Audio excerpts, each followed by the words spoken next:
We're back here with Stephen Shaner, the Attitude Chiropractor and owner of Awesome Attitude LLC. I'm really excited to tell our listeners about your book, The Art of Being Awesome. Tell us about your book and how it can help people in everyday life. Well, earlier we mentioned that we all have those situations where we need an attitude check. You know, things maybe not going away, somebody pushed a button the wrong way. And that's, and the book talks about that. And what a lot of people didn't realize, and I didn't realize early on, is that attitude is a choice. But too often we get caught up in, well, I'll have a good attitude when the sun is shining, or on Friday, or my wife stops doing this, or when my boss does this, or the government, so we've got all these things in place. I'll be having it. Well, what if those things never happen? So it doesn't have to be based on what somebody else is doing. Our attitude is a personal choice. And in any situation, no matter what's going on, what the weather is, I don't like the sun. Okay, I prefer rainy, cloudy, overcast days because I'm fair skinned and I get sunburned really easy and I don't like sunscreen. So I prefer the cooler days. And even on the sunny, hot days, I'll go out and I'll do stuff, but we can choose our attitude no matter what. So this is kind of the book will help you look at these situations a little bit different. Okay, why am I in a negative mood right now? And then we give you some tips on how to change it. For example, we ask different questions, we'll get different answers. And a lot of people don't realize that. For me, I was 160 miles away from my boss. So he was in Minneapolis, I was up in Duluth. And we had this one manager who was just constantly complaining about the things that my team was doing. And he would always go to my boss with it. And every time he did, I said, why doesn't he come to me? And my attitude, it was a button. And my attitude would get really bad. And who would I take it out on? My boss. So why isn't he coming to me with this? And this went on for years.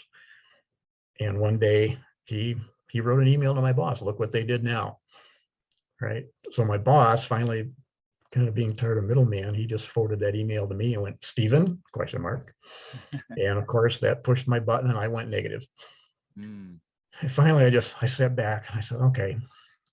And the question I kept asking was, why does he go to my boss? Why does he go to my boss? Why does he go to my boss? And I kept getting the same negative answer because I didn't know. And finally I took a deep breath. Okay. Am I mad because we made a mistake? No. My team is very good at learning from those mistakes, fixing them, preventing them from happening, and moving on. So that wasn't what was causing me to be upset and negative. Was I upset that my boss knew? No, I was going to tell him anyway. He needs to know. And anytime we'd made a mistake, whether this other guy told him or not, I always let him know. So I wasn't upset about that.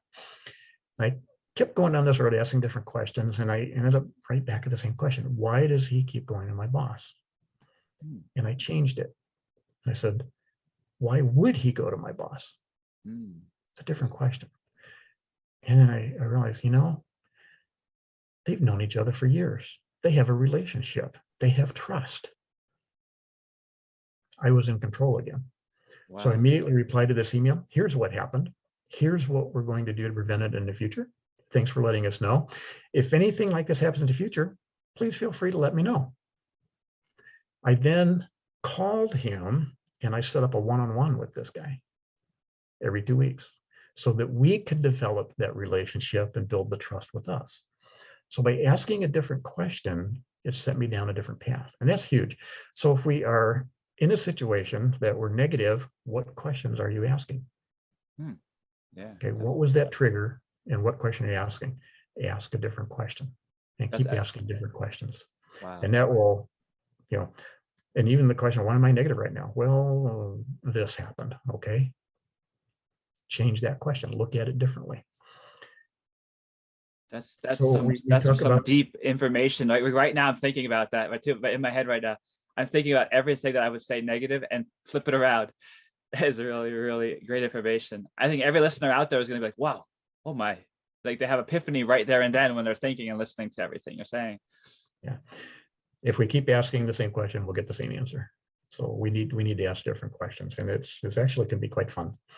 And for Nancy and I, when we have our little things going on, I like to turn it around with a really off the wall question for her, which gets her smiling, and it gets me smiling, and we do those types of things. And so whatever it was, we were upset with each other. It doesn't last long. It's like instantaneous, and just with one question, it's over with.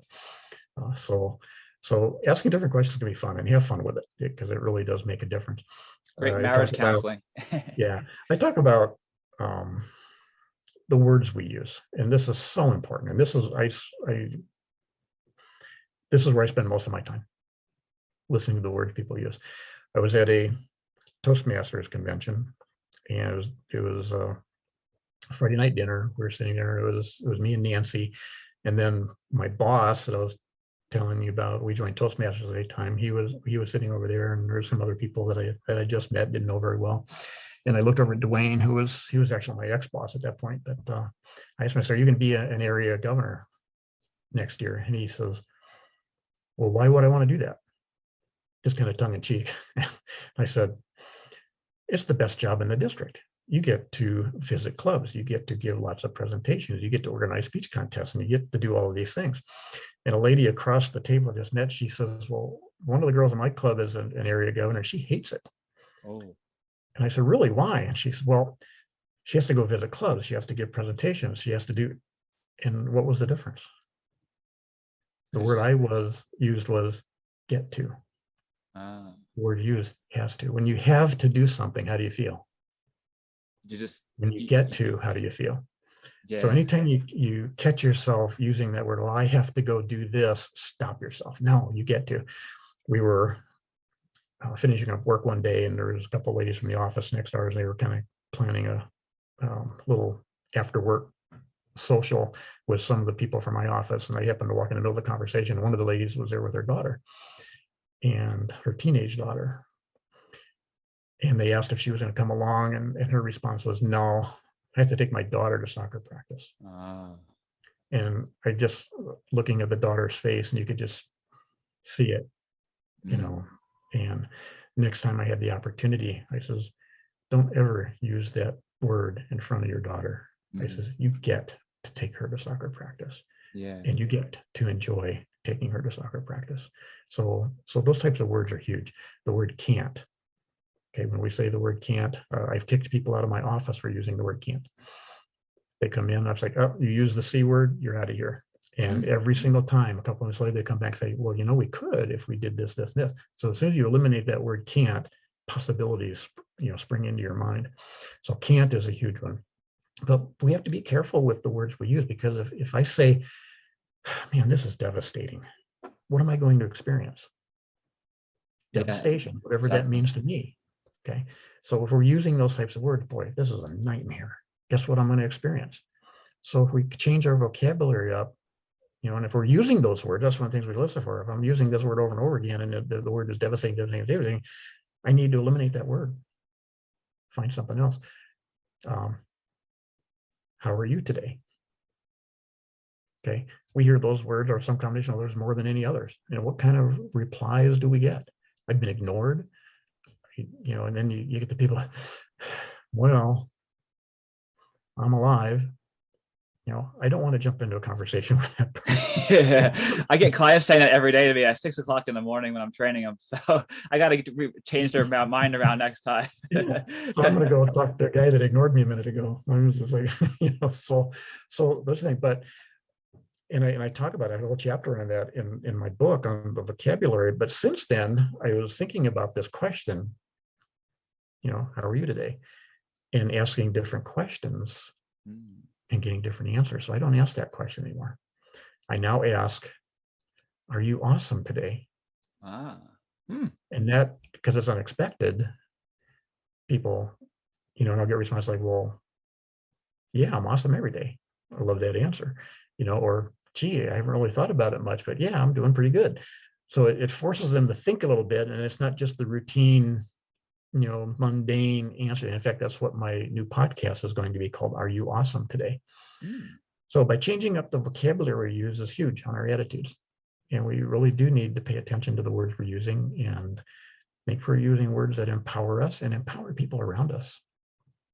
That's big. Yeah. One of the things I do in my email, whenever I type an email, and you've seen it at the bottom, thanks or something, and then "You are awesome."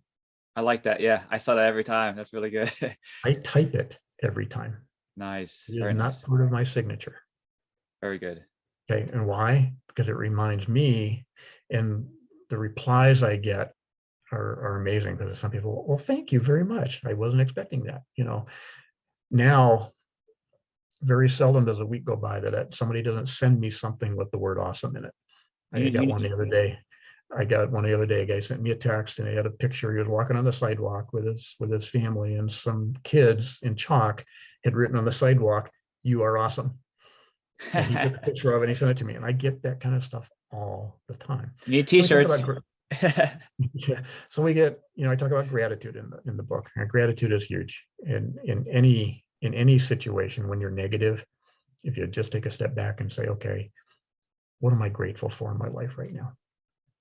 Okay, and that one question has so much power that if you can come up with one thing, hey, I'm grateful for my health. That's huge. Or I'm grateful for my family.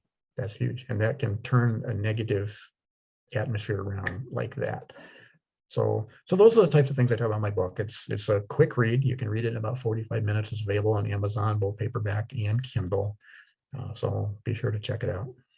Yeah, I was gonna ask you where we could buy it, but definitely online. Everybody check that book out. I'm actually gonna go and get it myself because I want to share that with other people, because I feel that's a necessity for everyone's arsenal of books out there, online, ebooks, or any form of book available.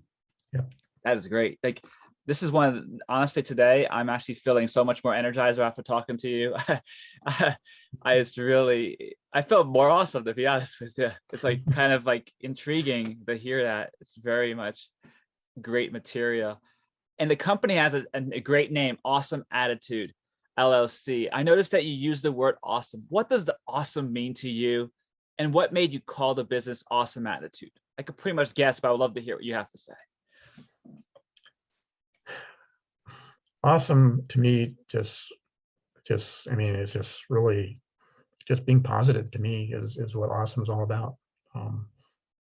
We all have our unique talents. We all have our unique things going in our lives. We're all different. We do different things. We have different jobs. We can be awesome at any of those. Have you ever had an exceptional experience at a dentist office? Yeah, actually, yeah. And I have too, but it's rare. Mm-hmm. And if you ask that question to 100 people, probably 95 of them would say, never happened. I have a wonderful dentist. And I have a dental hygienist that has more passion than anybody I've ever seen in my life. This lady is amazing. And that to me is awesome. When somebody can take that kind of attitude into their job, into the things that they're doing for other people, that's awesome. People that overcome obstacles in their lives to accomplish great things, that's awesome. I think everybody is extraordinary. We hear it's often said ordinary people doing extraordinary things. I think everybody is extraordinary in their own way. And to me, that's awesome. So there's a lot of definitions of awesome, and I see it all the time, and I look for it all the time in people. And I see that in you and the things that you're doing with health and wellness. You look at the members of our Toastmasters clubs and the people we work with there. There's a lot of awesomeness there too. So I could define it a lot of different ways, but it's really just people that have passion and are doing the things that, to serve others. I think service has a big part of that too. I'm not sure where the awesome attitude came from. When I was looking at URLs, I tried a couple, and the awesome attitude URL, awesomeattitude.com was not available, but .net was, and I grabbed that one. And every now and then I'll get an email. Awesomeattitude.com is now available for $10,000. Yeah. Like, no, I'm fine. I can be awesome with a .net. I don't need a .com. But it's a lot of ways I could go there. But it's just really having that energy, the passion, and for me, it's adding value every day. That's what awesome means. It's just word for word tells you what it is. That's perfect. Yeah, that's definitely. Just wanted to hear your side of the story on that. But the biggest part is, what services do you offer so people can get an idea if they want to hire you to come out and do a keynote, or online or in person? Just want to hear what services you have to offer for us. Well, for the keynotes and speaking, I certainly do one on my book. The Art of Being Awesome is one of my top ones. I've got the Find Your Peace workshop. I have a workshop called Setting and Achieving Powerful Goals, which is also a very popular one. I do a 7 habits overview. And then of course the magic with a message is a big one. And then from a magic standpoint, there's all kinds of opportunities there for a 20-minute magic show, a 45-minute magic show, or doing the magic with a message that has something in there as well. Books, I'm working on my second book, and it's called An Attitude of Service, and it's basically looking at the attitudes related to servant leadership. I hope to have that out by the end of the year. The new podcast will be starting up here in a couple of weeks, and it's called Are You Awesome Today? Nice. And of course, you go to my website, awesomeattitude.net. You can contact me if you have any special needs. We can certainly take any of those or others. Sometimes somebody will say, hey, can you do a talk on this? And I can do that with an attitude twist. And I say, yeah, that's what we need. So, and so that works out as well. So. And I noticed that your attitude adjustment is a large part of your company. Is attitude adjustment mostly mental or physical as well?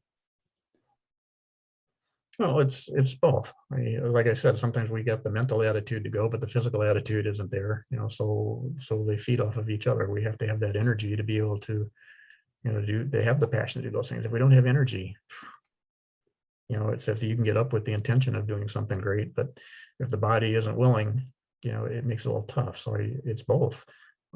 Or we can have a lot of energy, but we have to have the mental side of that too, and the attitude side of that too, in order to accomplish things. So they really feed off of each other. And with the mental aspect, if someone has like anxiety in the workplace or on stage, how would you start with them briefly about like what kind of attitude adjustment they can get? Because anxiety can be mental, but controllable. Sometimes it's difficult. Sure. From an anxiety standpoint, a couple of things. When I was at the Magic Castle, now some of the best magicians in the world performed there. And do this yourself. I spent more time watching the audience than I did the magician. So when you're watching speakers, do the same thing. Watch the audience. And here's why I say that. I discovered there were two types of magicians in the world. And you'll see this feeds over into speakers, into leaders, politics, sports. It's across the board. And you can take this into any area of your life. Magician A would stand up in front of the audience and go with an attitude of, look at me, I'm special. I can do things you can't do. What do you think their connection with the audience was like? Minimal. Magician Z stands up in front of the audience with an attitude of, let's have some fun together. I am here to entertain you. Okay. What do you think the connection with the audience was like? Great. They were intrigued. Yeah. And that's what I was paying attention to. And with speakers, I hear this a lot. Today, I'm going to share with you, I want to tell you this. And their introduction is I. Okay. So, I could certainly stand up and tell you about all the different things, all the awards I've won in Toastmasters and the contests I've won and all that stuff. And if I do that in an introduction, guess what? My audience is leaving. For quite frankly, the audience doesn't care what I want to do or what I want to teach or what I want to show. But if you stand up in front of the audience and say, today you will learn this and this. So like for my goal setting workshop, today you will learn the 7 steps necessary to achieve a goal. And you will also learn the missing ingredient that will guarantee that you will accomplish any goal that you set. Wow. You focused, audience focused. Okay. That's great. So if you're focused on your audience, you're not so concerned about what's happening with you, and that removes a lot of the anxiety. Okay.